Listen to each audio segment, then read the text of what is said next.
sekalipun dosamu merah seperti kirmisi, akan menjadi putih seperti salju. Sekalipun berwarna merah seperti kain kesumba, akan menjadi putih seperti bulu domba. Pengemban tugasnya, kerjakanlah ladang Tuhan bergandengan tangan. Ciptakanlah hidup dalam kasih, serta bina kebesaran gereja.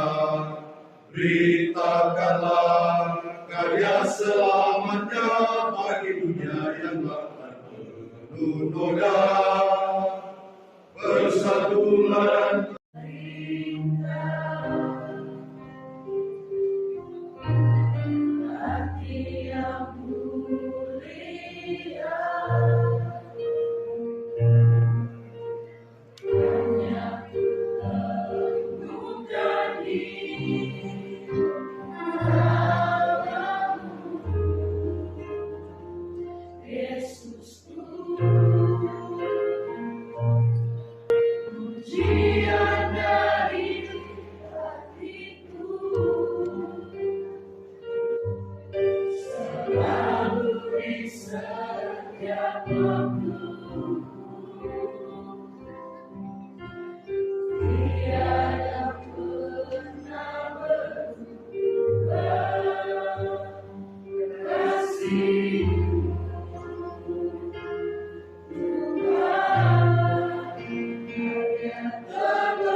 pertolongan kepada kita adalah dalam nama Tuhan, Allah pencipta langit dan bumi, yang memelihara kesetiaannya sampai selama-lamanya dan tidak meninggalkan perbuatan tangannya. Amin. Kasih karunia dan damai sejahtera dari Allah Bapa kita dan dari Tuhan Yesus Kristus menyertai saudara-saudara. Amin. Sebagai das pembimbing, kita baca bersama-sama Ulangan 6 ayat 13. Engkau harus takut akan Tuhan Allahmu, kepada Dia haruslah engkau beribadah, dan demi namanya haruslah engkau bersumpah. Jemaat yang dikasihi Tuhan, marilah kita merendahkan diri di hadapan Tuhan Allah kita dan mengaku dosa kita kepadanya. Kita berdoa. Allah Bapa kekal di dalam kerajaan surga, Bapa yang kami panggil dalam nama Anak Yesus Kristus. Inilah kami ya Tuhan, jemaat-Mu yang ada di Jemaat Kebensian Senang. Ketika ya Tuhan Engkau temui dalam kehidupan kami, Engkau melihat kami melakukan segala aktivitas, kegiatan dan tugas kerja kami. Bahkan ketika kami menikmati kehidupan yang Tuhan anugerahkan bagi kami, seringkali Engkau temui kami melakukan salah dan dosa yang tidak Tuhan kehendaki dalam kehidupan kami. Baik kami sebagai suami, jika dalam tugas dan tanggung jawab kami tidak melakukan akan apa yang menjadi tugas tanggung jawab kami sebagai suami. Kami sering melakukan salah terhadap istri, bahkan terhadap anak-anak. Bahkan kami sebagai istri, kami tidak juga melakukan akan tanggung jawab kami sebagai istri. Kami sering melakukan salah terhadap suami dan anak-anak. Bahkan sebagai orang tua kami tidak memberikan yang terbaik terhadap anak-anak kami. Bahkan sebagai anak-anak kami melakukan hal-hal yang tidak dikehendaki oleh orang tua kami. Itulah praktek kehidupan yang Tuhan boleh temui dalam kehidupan kami. Dan juga ya Tuhan, ketika Engkau temui kami melakukan salah dan dosa terhadap orang-orang yang di sekitar kami, Kami sering menyakiti akan hati mereka ya Tuhan, dan tentunya juga atas semua yang kami lakukan untuk menyakiti akan hati Tuhan semata. Oleh karena itu ya Tuhan, di persekutuan ibadah yang indah dan agung dan mulia saat ini, biar ada minggu pagi jemaat Sion sedang saat ini, kami tertunduk malu kepadamu ya Tuhan atas salah dan dosa yang kami lakukan di bawah firman-Mu. Karena itu ya Tuhan, kami juga sadar, kami mengaku akan salah dan dosa kami sambil memohon pengampunan yang daripada Tuhan. Kiranya Tuhan boleh mengampuni akan segala salah dan dosa yang kami lakukan dalam kehendak-Mu, agar kami layak disebut sebagai anak-anak Allah, agar kami layak untuk kami boleh bersama-sama dengan Tuhan dalam persekutuan ibadah di minggu pagi hari yang indah ini. Ini doa kami ya Tuhan, di dalam nama Tuhan Yesus Kristus kami berdoa dan bermohon. Amin. Sebagai pelayan Yesus Kristus, kami memberitakan pengampunan dosa kepada tiap-tiap orang yang dengan tulus ikhlas mengaku dosanya di hadapan Allah. Dan sebagai nas pemberitaan anugerah Allah, Yesaya pasal 1 ayatnya yang ke-18. Marilah, baiklah kita berperkara firman Tuhan, sekalipun dosamu merah seperti kirmisi, akan menjadi putih seperti salju. Sekalipun berwarna merah seperti kain kesumba, akan menjadi putih seperti bulu domba. Jemaat Tuhan, kita hendak membaca dan merenungkan akan pemberitaan firman Tuhan kita pada saat ini. Sebelumnya kita hendak berdoa. Tuhan menyertai saudara-saudara. Marilah kita berdoa. Ya Tuhan Yesus Kristus, saat ini kami kembali datang kepadamu. Ketika Engkau yang boleh berkenankan kami boleh berada saat ini, sehingga kami boleh disatukan dalam satu sukacita surgawi, dalam satu persekutuan ibadah di minggu pagi jemaat Sion Senangan. Ya Tuhan Allah Bapa kekal dalam kerajaan surga, jika kami yang sudah boleh hadir saat ini, hati kami dan pikiran kami sangat rindu untuk dipenuhi dengan Injil sabda firman-Mu. Oleh karena itu ya Tuhan, saat ini kami bersatu hati untuk kami memohon Tuhan memberkati kami. Jika kami hendak membaca dan merenungkan akan Injil sabda firman-Mu saat ini, jika kami akan merenungkan itu, akan mendapatkan tempat yang indah di hati dan pikiran kami sebagai umat yang percaya kepada-Mu. Kami boleh nyatakan itu dalam kehidupan kami seturut dengan kehendak Tuhan. Terima kasih Tuhan, kami hendak sambut pembacaan Alkitab dan perenungan kami pada saat ini. Di dalam nama Tuhan Yesus Kristus, firman yang hidup, firman yang kekal, kami berdoa, bersyukur kepada. Amin. Jemaat yang dikasihi Tuhan, marilah kita membaca Alkitab.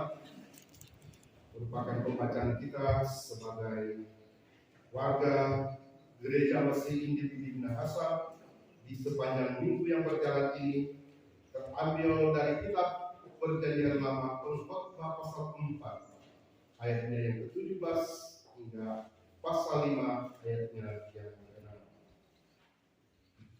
Pengkhotbah pasal 4 ayat 17 sampai pasal 5 ayatnya yang ke-6. Oleh Lembaga Alkitab Indonesia diberi judul Patutlah akan Allah. Firman Tuhan berkata sebagai berikut. Jagalah langkahmu, kalau engkau berjalan ke rumah Allah, menghampiri untuk mendengar adalah lebih baik daripada mempersembahkan korban yang dilakukan oleh orang-orang bodoh, karena mereka tidak tahu bahwa mereka berbuat jahat. Janganlah terburu-buru dengan mulutmu, dan janganlah hatimu lekas-lekas mengeluarkan perkataan di hadapan Allah, karena Allah ada di sorga dan engkau di bumi. Oleh sebab itu, biarlah perkataanmu sedikit, karena sebagaimana mimpi disebabkan oleh banyak kesibukan, demikian pula percakapan bodoh disebabkan oleh banyak perkataan. Kalau engkau bernasar kepada Allah, janganlah menunda-nunda menepatinya, karena ia tidak senang kepada orang-orang bodoh. Tepatilah nasarmu, Lebih baik engkau tidak bernasar daripada bernasar, tetapi tidak menepatinya. Janganlah mulutmu membawa engkau ke dalam dosa, dan janganlah berkata di hadapan putusan Allah bahwa engkau khilaf. Apakah perlu Allah menjadi murka atas ucapan-ucapanmu dan merusakkan pekerjaan tanganmu? Karena sebagaimana mimpi banyak, demikian juga perkataan sia-sia banyak. Tetapi takutlah akan Allah. Sampai di sana pembacaan Alkitab. Bapak, Ibu, saudara-saudara yang dikasihi oleh Tuhan kita Yesus Kristus, salam sejahtera bagi kita sekalian. Shalom. Damai di hati. Jemaat yang dikasihi Tuhan, Bapak ketiga hari ini atas perintah gereja kita, Badan Pekerjaan Majelis Sinode ini mengarahkan seluruh ketua BPMJ untuk menugaskan Penatua Pembapa memimpin di setiap aras jemaat ataupun wilayah di Minggu pagi tanggal 16 Oktober 2022 sebagai kadin. Dan ini boleh ditugaskan kepada kami dan boleh sama-sama kita beribadah, karena dalam apa yang sudah disampaikan tadi oleh Penatua Tiga dalam penjemputan tadi, bahwa di minggu yang telah berlalu, tepatnya tanggal 13 Oktober, pria Pembapa Sinode Gemini berusia yang 60 tahun, sehingga itu yang menjadi landasan dari BPMS menugaskan semua ketua pria Pembapa menjadi kadin di peribadatan di tanggal 16 Oktober hari Minggu ini. Bapak, Ibu, saudara-saudara jemaat yang dikasihi oleh Tuhan kita Yesus Kristus, bacaan Alkitab kita Pengkhotbah pasal 4 ayatnya yang ke-17 hingga pasal 5 ayatnya yang ke-6. Perenungan pembacaan kita di sepanjang minggu yang berjalan ini. Jadi bukan berarti karena pria Pembapa pun semua harus mesti pria Pembapa yang hadir saat ini, tapi seluruh jemaat. Cuma di pria Pembapa, ketua Penatua, pria Pembapa yang aktif, tapi jemaat semua harus hadir, tak bukan jemaat Pembapa. Sedikit kalau belajar mengenai kitab Pengkhotbah. Kitab Pengkhotbah ini adalah merupakan tulisan dari Raja Salomo. Jadi Raja Salomo dia menuliskan 3 kitab: Amsal, Pengkhotbah, Kidung Agung. Dan Torbe baca dalam Pengkhotbah ini adalah merupakan bagian tulisan tangannya, tulisan karyanya. Kita ketahui bahwa kitab Pengkhotbah ini adalah sebuah kitab yang bernuansa sebagai hal yang mencari pencarian yang sungguh-sungguh tentang bagaimana akan arti dan makna kehidupan. Dan arti dan makna kehidupan itu semua tertera dalam kitab Pengkhotbah. Apa yang dapat manusia lakukan untuk menemukan kepuasan dan kebahagiaan, semuanya boleh terjawab di kitab Pengkhotbah. Apa yang harus dipandang paling berharga dalam kehidupan ada dalam kitab Pengkhotbah. Itulah pencarian-pencarian yang harus dialami atau dilakukan oleh jemaat untuk menikmati akan apa yang disampaikan tadi tentang kebahagiaan, kepuasan, arti dan makna kehidupan, terjawab semua dalam kitab Pengkhotbah. Kemudian kitab Pengkhotbah ini, kalau zaman atau versi Alkitab lama, ini Pengkhotbah bernama Al-Khatib. Jadi dari pelajaran pemuda pelajaran anak-anak sebentar kalau dapat dengar pembacaan Alkitab terdapat dalam Al-Khatib pasal 4 ayat 17 sampai pasal 5 ayat 6. Itu berarti Pengkhotbah itu. Coba di zaman versi lama bernama Al-Khatib. Nah, saudara-saudara jemaat yang dikasihi oleh Tuhan kita Yesus Kristus, kemudian Pengkhotbah memperhatikan, memeriksa secara mendalam bagian-bagian kehidupan, melihat apakah arti dan tujuan hidup dapat ditemukan atau tidak. Itu juga dibahas dalam kitab Pengkhotbah. Kitab Pengkhotbah juga akhirnya menyimpulkan bahwa manusia tidak akan dapat mengerti akan arti kehidupan, dan bahwa hidup itu terlalu singkat dan tidak adil. Namun di tengah gambaran yang terlihat seperti keputusasaan, disitulah kitab Pengkhotbah memberikan jalan keluar. dalam kehidupan ketika kita mengalami keputusasaan terhadap arti dari hidup, makna hidup yang tidak dapat orang dapatkan. Termasuk dalam bacaan Alkitab kita ini dalam pasalnya yang keempat sampai pasal 4 ayat 17 hingga pasal 5 dan ayat 6, bahwa ketika di sana disampaikan akan bagaimana kehidupan kita sebagai umat yang percaya kepada Tuhan. Dalam perikop bacaan Alkitab kita, takutlah akan Tuhan. Takutlah akan Tuhan adalah suatu hal yang mendasari kehidupan kita sebagai umat yang percaya kepada Tuhan, dasar dari segala-galanya.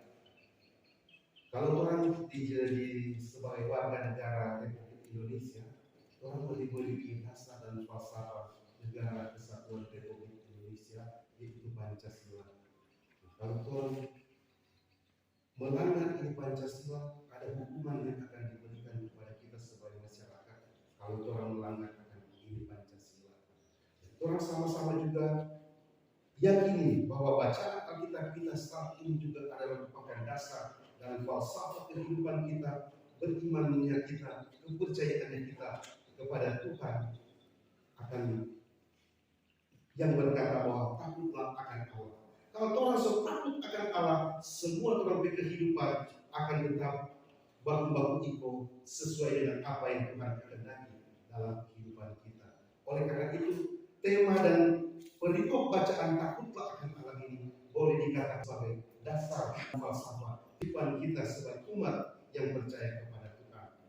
Saudara-saudara, jemaat yang dikasihi oleh Tuhan kita Yesus Kristus, lewat konteks bacaan Alkitab kita dalam pengkhotbah ini, dalam bacaan kita saat ini, kita akan menemui 4 pokok masalah, pokok arti kehidupan yang orang harus lakukan untuk orang senantiasa takut akan Allah. Saudara-saudara sekalian, yang pertama itu bahwa sesuai dengan pasalnya, ya sesuai ayat bacaan dalam pasal 5 ayat 17, dikatakan bahwa Allah lebih menyukai ketaatan daripada persembahan. Dikatakan dalam pasal 5 ayat 17 berkata, jagalah langkahmu kalau engkau berjalan ke rumah Allah. Menghampiri untuk mendengar adalah lebih baik daripada mempersembahkan korban yang dilakukan oleh orang-orang bodoh, karena mereka tidak tahu bahwa mereka berbuat jahat. Saudara-saudara jemaat, bahwa dalam bacaan ini ayat 5 pasal 5 ayat 17 ini menghendaki kita bahwa dalam kehidupan berjemaat kita beribadah lebih baik daripada memberikan persembahan. Tapi memang dari realita kenyataan memang sangat-sangat sulit kalau satu condong ke bawah, satu ke atas. Tetapi ini lebih memberikan suatu pengertian bagi kita bahwa di sini mengandung arti ketaatan. Bahwa arti ketaatan di sini lebih taat kepada Tuhan, kemudian kita memberikan persembahan, ketaatan yang lebih bagus. Tapi tentunya untuk menopang pelayanan tetap persembahan itu juga harus. Jadi alangkah juga baiknya tentu seiring sejalan. Tetapi terkadang orang mempelentirkan akan apa sebab ini persembahan di nomor 2. Karena terkadang dari persembahan yang diberikan oleh jemaat, terkadang ada unsur untuk memegahkan diri, ada unsur untuk menyombongkan diri, ada unsur untuk memberikan suatu motivasi bagi orang lain supaya baku saing dalam sisi itu dan lain-lain itu. Itulah yang mungkin menjadi gambaran sehingga peribadatan yang lebih condong diataskan daripada memberikan persembahan. Tapi ketika orang mampu merealisasikan mana yang betul, misalnya orang memberikan persembahan dengan penuh kerelaan, kesukacitaan, tanpa harus memberikan suatu motivasi untuk menyombongkan diri karena orang ingin memberikan persembahan banyak, tentu itu juga adalah suatu hal yang tidak Tuhan kehendaki. Oleh karena itu di sini sekali lagi disampaikan bahwa lebih condong peribadatan yang diataskan dalam artian ketaatan kepada Tuhan melalui ibadah. Saudara-saudara jemaat yang dikasihi oleh Tuhan, itulah inti yang pertama bahwa kita sebagai umat yang percaya kepada Tuhan mencari arti dan makna kehidupan untuk takut akan Allah, berarti kita harus beribadah, taat kepada Tuhan, memberikan persembahan dengan tidak boleh memberi kemenangan, tidak mengandalkan suatu memotivasi suatu hal yang bersifat kesombongan ataupun yang ingin memegahkan diri kita. Oleh karena besaran persembahan yang Tuhan berikan, yang Tuhan perlihatkan kepada jemaat-jemaat yang ada, yang menimbulkan mungkin iri hati dan jemaat, kita kasih sampai dan itu kita boleh mau kasih. Inilah satu untuk yang pertama. Dan yang kedua yaitu yang dapat kita saksikan dalam bacaan Alkitab kita, dalam konteks bacaan Alkitab kita, yaitu dalam ayatnya yang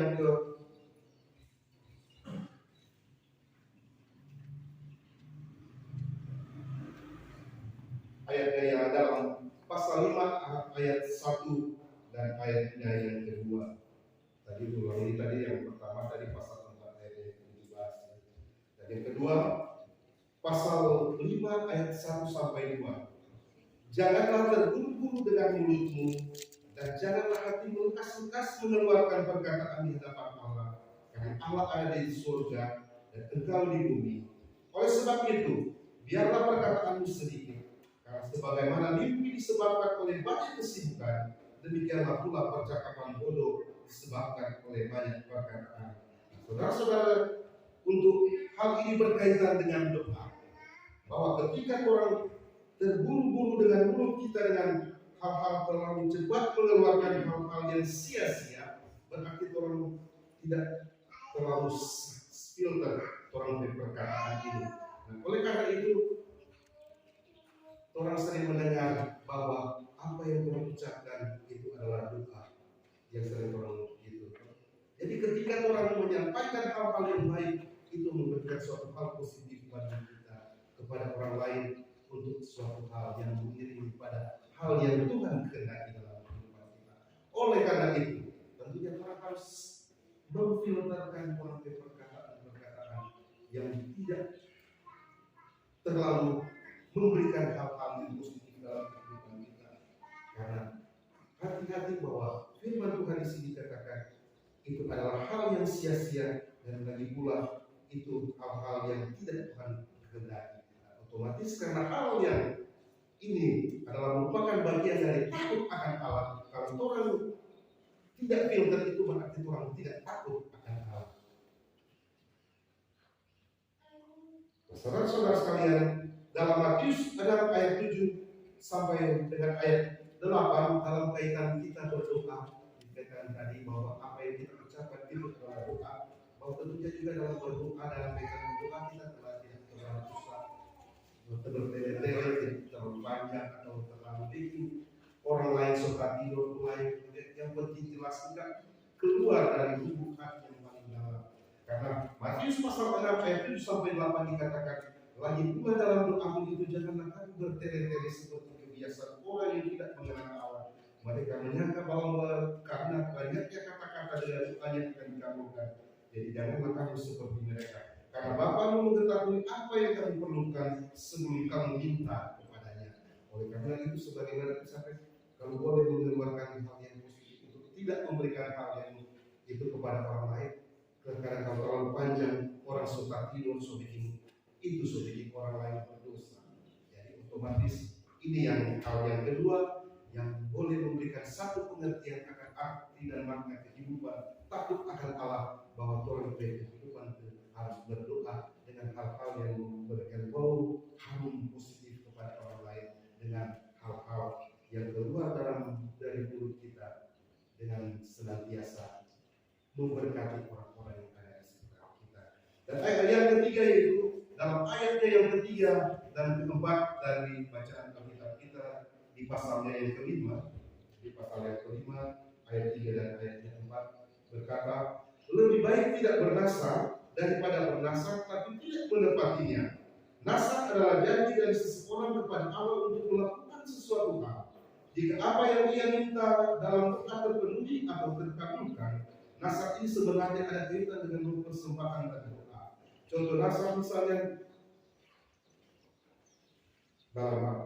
contoh nasar yang boleh kita lihat saat ini, orang ketika mungkin dia dapat gaji 3 13 atau gaji pertama pada hari itu, orang berpikiran, oh kita akan bernasar, kita mau kasih 2/10 untuk gereja, kita akan memberikan persepuluhan untuk gereja. Itu nasar. Akhirnya betul dia tepati, dia kasih betul 2/10 dan persepuluhan. Tapi orang pemikiran bahwa itu nasar itu cuma sampai di situ. Padahal itu nasar itu sebenarnya adalah suatu hal yang mengandung janji.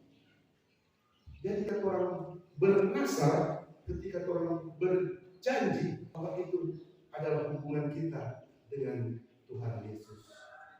Kalau orang berhubungan antara orang dengan orang sesama kita, itu cuma sebagai perjanjian biasa atau cuma sebagai kontrak. Tetapi kalau orang bernasar, berjanji, itu adalah tanggung jawab kita dengan Tuhan. Oleh karena itu memang terkadang orang mempolitikkan tadi sebagai tadi bisa dijelaskan bahwa nasar itu cuma sampai kasih duit itu sudah dapat kabar duit, oh mau kasih persepuluhan, baguslah begitu. Tetapi untuk ke depan bahwa dalam kehidupan kita berjemaat, bahwa itu adalah merupakan janji. Orang sama-sama boleh dalam kehidupan orang berjemaat.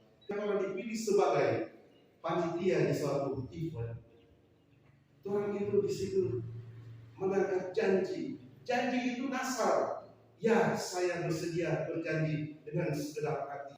Laksanakan itu. Karena itu adalah nasar itu kepada Tuhan. Jadi, waktu orang akan membikin itu, jangan cuma sampai di muka itu semua jalan dia lihat cuma duduk-duduk manis, tidak ada yang kegerakan untuk menopang kegiatan kepanitiaan. Begitupun dalam kehidupan sebagai saat ketika orang di sini, orang beralih dari suku sini ke sini. Orang sudah bisa, ketika orang sini, orang sudah mengaku kepada ya saya bersedia dan berjanji dengan saya. Ketika dalam kehidupan berjemaat, dia tidak pernah hadir di perjamuan khusus. Pada di situ untuk membedakan orang yang tidak sini, yang bahkan ketika musuh di sini, tentu sudah bisa memilih dan dipilih sebagai pelayan khusus. Ya kalau mungkin memilih dan memilih sebagai pelayan khusus itu kurang tergantung DPH. Tetapi untuk membedakan itu kehadiran di perjamuan kudus. Jadi kalau orang tua dulu di hari perjamuan kudus, sabuan masuk kamar semua, datang kamar itu perjamuan kudus dan punya dalam setahun mungkin cuma kali atau 4 kali. Nah ini adalah suatu janji ketika orang sediakan sebagai sini jemaat.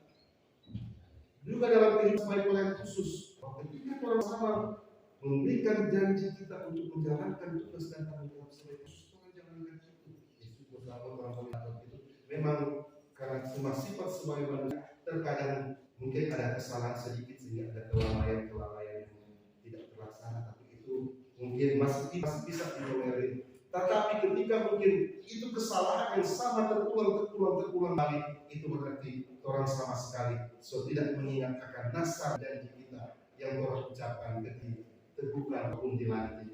Oleh karena itu, inilah juga suatu arti dalam kehidupan sebagai jemaat, bahwa kehidupan kita untuk akan Allah harus tepat akan segala nas dan janji kita yang kita beri kepada Tuhan, karena itu adalah bagian dari kita hidup takut akan Allah. Itu yang ketiga. Dan yang keempat, akhir dalam ayatnya yang ke-5 dan ke-6 dari pasal 5 ayat 5 dan ayat 5 dan ayatnya yang ke-6. Di sini juga terkandung pesan agar kita senantiasa berbicara sepenuhnya di waktu yang tepat dan di tempat yang tepat. Ini ada kaitan tadi dengan yang kedua, tapi juga ini juga dalam untuk memberikan yang terbaik bagi orang-orang yang ada di sekitar kita. Jadi ada kaitan dengan itu yang bagian yang kedua, tapi ini lebih condong untuk lebih memberikan yang manis untuk orang yang di sekitar kita. Jadi ini adalah ingin kami sampaikan akan bagaimana untuk memberikan ucapan yang indah bahagia bagi orang supaya orang boleh menghibur orang-orang yang ada di sekitar kita. Ini ada kutipan yang boleh saya ambil dari seorang ahli komunikasi, dia bernama Ursuhian. Dia kasih beberapa kata-kata yang bisa memberikan makna arti berharga bagi orang-orang yang ada di sekitar kita. Itu kata-kata yang tidak bisa diucapkan di depan, jangan dikatakan di bagian belakang. Jadi kata-kata yang biasa diucapkan di belakang, di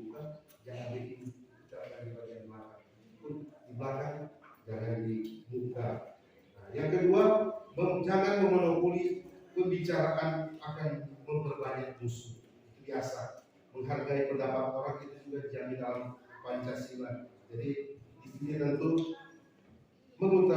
jangan potong-potong buat cerita orang, kasih kesempatan cerita baru boleh kasih masukan.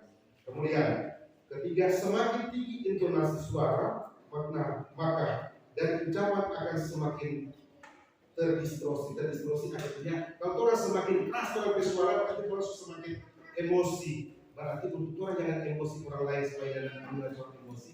Jangan kalau orang coba ada senyum biasa-biasa itu dalam intonasi harus terlalu kuat karena kalau so kuat itu berarti orang so marah, atau kalau kuat karena dia orang pendengaran ya wajar apa dia gerak-gerik orang yang menyampaikan suara secara itu. Tapi kalau kuat pun namanya dengan gerakan yang itu berarti orang marah menyampaikan komunikasi suara kita dengan marah. Kemudian yang berikutnya, katakan yang indah didengar terhadap orang yang lawan bicara. Jadi kalau orang baku bercerita dari orang-orang yang ada di sekitar kita, orang memberikan saling baku bercerita yang indah-indah supaya dia juga balas yang indah-indah. Yang mungkin kalau orang kasih itu orang kasar, yang indah untuk orang balas kasar itu kan sunnah betul. Itulah contoh-contoh yang boleh kita orang itu dalam hidup yang orang dapatkan dalam kehidupan kita sebagai umat yang percaya untuk dalam hal melakukan komunikasi kepada orang-orang. Karena ketika orang mampu memberikan komunikasi yang terbaik dalam apa yang sudah dicontohkan tadi, maka itu merupakan juga bagian satu hal dari mengambil arti dan makna dalam kehidupan kita sebagai umat untuk senantiasa takut akan Allah. Hal-hal yang boleh memberikan yang terbaik bagi Tuhan itu adalah merupakan bagian kita bahwa kita takut akan Allah.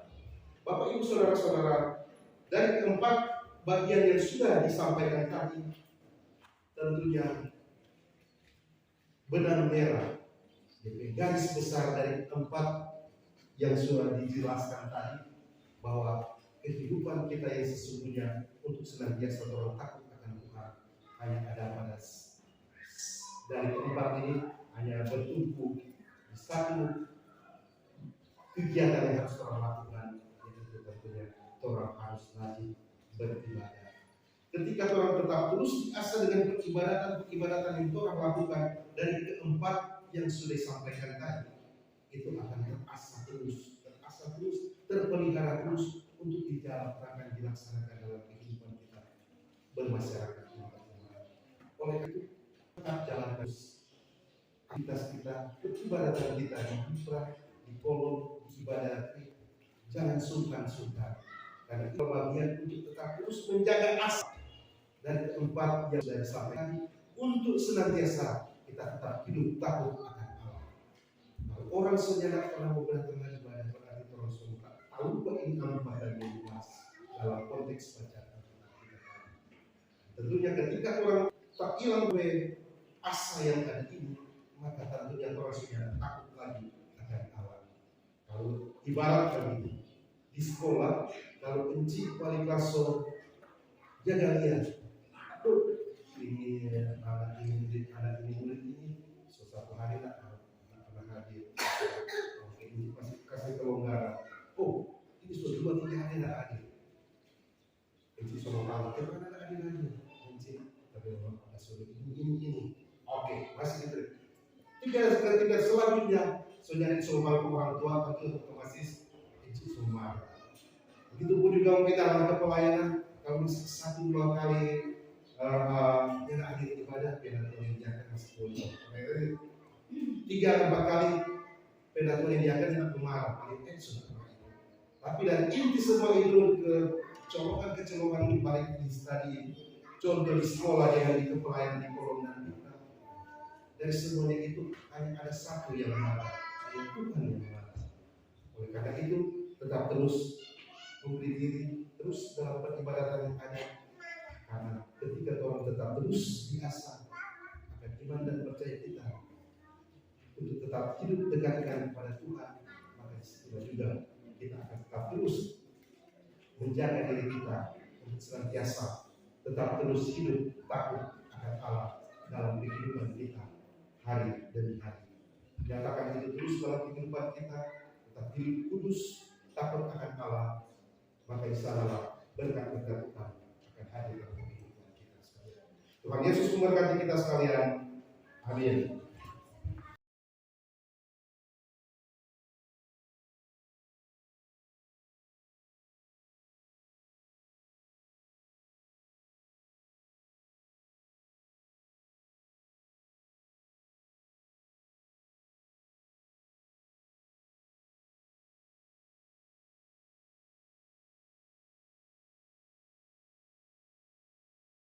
Jemaat yang dikasihi, diberkati oleh Tuhan kita Yesus Kristus, boleh saya memulai kita semua berdiri.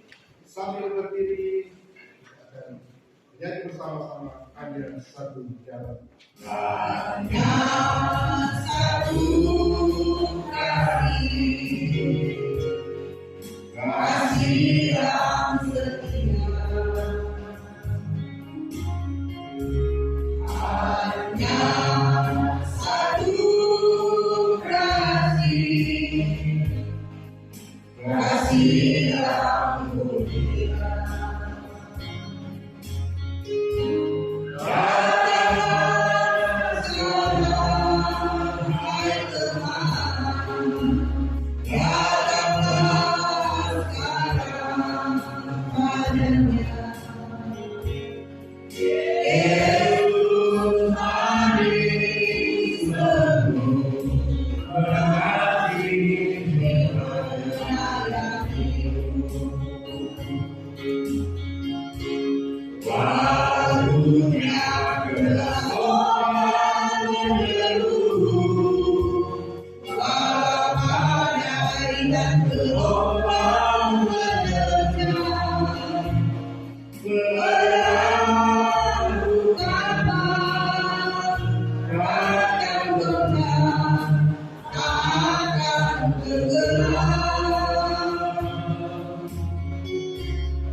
Sampaikanlah salam kepada tiap-tiap orang kudus dalam Yesus Kristus. Kasih karunia Tuhan Yesus Kristus, kasih Allah dan persekutuan Roh Kudus menyertai saudara sekalian.